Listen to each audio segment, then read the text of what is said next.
with October 1st comes the new fiscal year for the Walt Disney Company. And with that, usually the Disneyland Resort actually makes decisions regarding how its entertainment will actually go for the next year.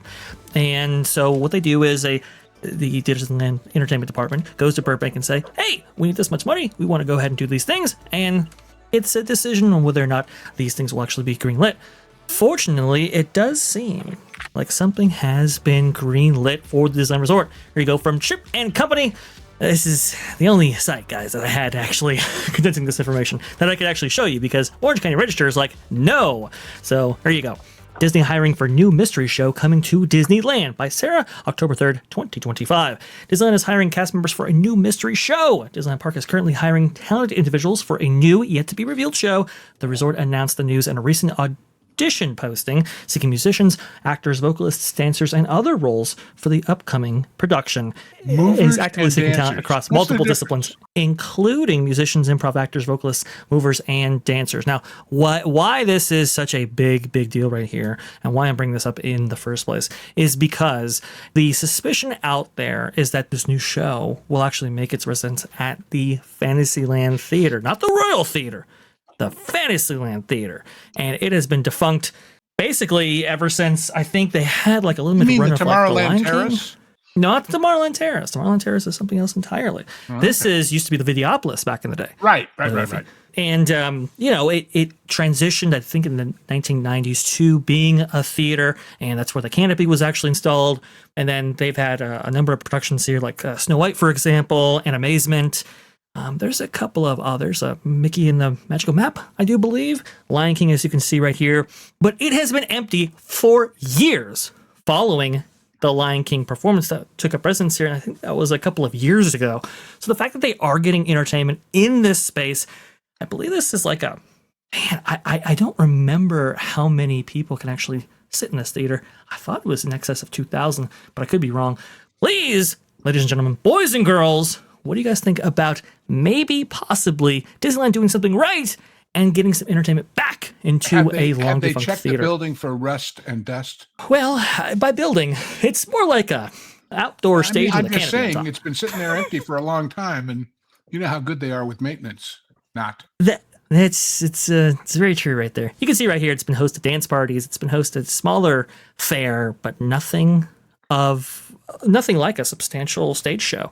Now, this stage show, apparently, they're talking about like it'd be part musical, part improv, part comedy kind of a thing, which that reminds me a little bit of Aladdin, Lou. I don't know if you saw that in the Hyperion Theater back in the day, but that's kind of what it sounds like to me, where you have like kind of the genie element and you have kind of a musical element.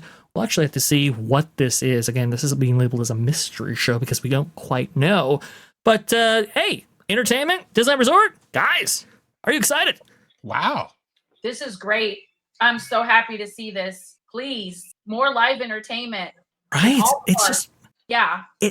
It's been cut down so badly, MJ. I mean, look at Walt Disney World. Look at the massive amount of entertainment cuts. Mostly smaller productions all over Walt Disney World Resort, but those, you cut this one, you cut that one, you cut this one, and it really does add up. And all that streetmosphere, as they used to call it, that used to exist and doesn't anymore. Right, like at Disney's Hollywood Studios, for example. All that's been cut. For Disneyland Resort, it's been really bad. Like with, the 2,000-seat venue that is the Hyperion Theater being completely empty ever since Rogers the Musical stepped off, and that only was a 3-month production, but for the last 5 years, it's been just had no show in it ever since Frozen. Now, the role details for the casting call provides a hint at the nature of the show. A quirky and sarcastic character must have improv, singing, and moving skills. A newscaster-type announcer with a strong voice must have improv, singing, strong moving, and animation/performance skills. A happy and ready for anything character must have improv, singing, strong moving, and animation performance skills. Let's see. Frazzle and bossy director of operations. Improv, singer, mover. Excuse me, but is something missing from all these descriptions? Please. Their gender. Oh, that is true. It's true. They don't specify male, female, or I guess in Disney's case, other would include that as well. Perfectionist, awkward, second in command, cranky, impatient, stubborn. sweet, ready to play, but makes her own real rules. So that's the first time okay, I've there's seen one. the gendered language right there. Oh, they do say these are 4 female presenting roles. Female There you go. presenting. Yes. So the bibbity And- bobbity boobity guys are in the running, are they? Right. And the former 3 were male presenting roles. So it's an interesting point, Lou. I didn't pick up on the gender thing, but Presenting. I mean, honestly, look, it's Disney Resort. It's modern Disney company. This is how they do these things now. We've seen the male presenting, female presenting language actually in a lot of the casting. That includes character meet and greets and so forth. I think we've seen that. Oh man, I thought we saw that with somebody in Encanto casting. I remember they mentioned that the Maleficent, I hate saying this because I don't want to offend anyone, but it had to be a male to play Maleficent because the costume was too heavy for a female. I heard that. I don't know if that's a fact. That might just be rumor. So they're assuming women are weaker. How dare they? Yeah. So that's for a specific role connected to Phantasmic at, I believe, I don't know if it includes Walt Disney World. I thought it did, but definitely Disneyland, where you had a stage performer who kind of battles with Mickey at the finale of that show right there. And the costume is so heavy that it usually is typically played by a male who has the upper body strength in order to perform, gyrate, and do all those things that is expected of that role. Now, because the thought process in the past has been that you were so removed from the audience that the gender really didn't really make a difference. We actually saw that too with Flying Tinkerbell back in the past, both I think at Disneyland and Walt Disney World. Okay. Sometimes that role will be played by a male.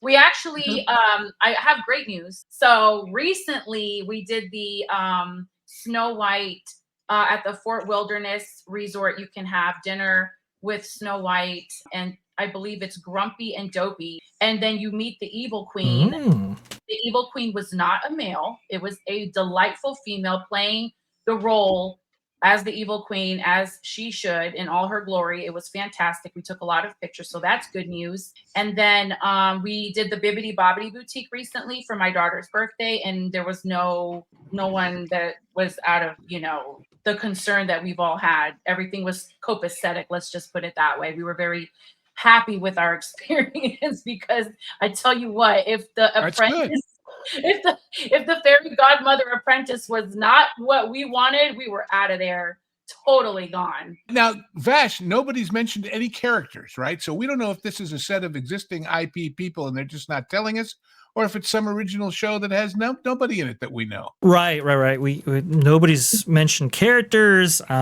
Sometimes these casting calls can be vague for that purpose, so that they keep it as a surprise for when they actually do formally announce the show and so forth. Or maybe it simply, you do the casting call, you get to a certain point, maybe that show doesn't actually go forward. There's another reason why you would want to be especially vague, and I'm sure the details will be revealed to these cast members when they actually show up, but for right now, we don't quite know what this show is going to be.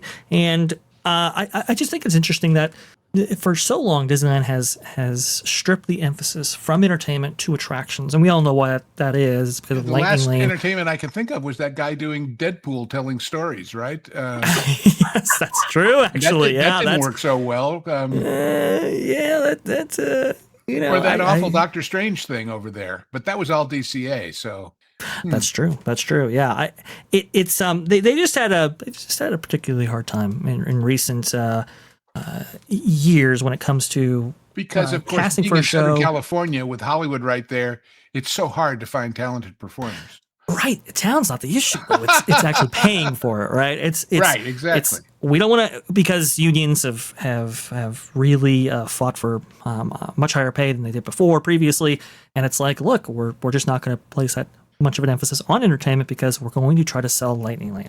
And hey, if you're being absorbed by a show for 45 minutes or an hour or whatever, well, that's 45 minutes and an hour that you're not, utilizing our Lightning Lane product, so to speak. So that's been the shift. And I do like how, hey, we're kind of getting back to this entertainment-oriented resort, because I think it's so crucial, especially with like annual passes, for example. Why would you buy into a Magic Year annual pass for a place in which you've been on all the attractions, you've been on all the rides, entertainment keeps these things fresh and keeps you coming back. So just good stuff as a there. contrast, although I have not personally been there to see it, that How to Tame Your Dragon show at Epic Universe, if it was Disney, it would be a separate ticket and it would be Cirque du Soleil for $150 on top of the price. So, the things that they include versus the things that Disney doesn't start to become a pretty striking contrast, don't they? That's a fair point. Lou. Oh, my goodness gracious. Well, we're going to be keeping up to date on this. I'm very curious to see what show or what I guess theme actually goes into the Fantasyland Theater. It's a big theater. So the expectations are very, very high. Thanks for watching That Park Plays News. For more information, consider checking out www.thatparkplace.com. And don't forget to subscribe, share, like, and send this out on your favorite social media accounts.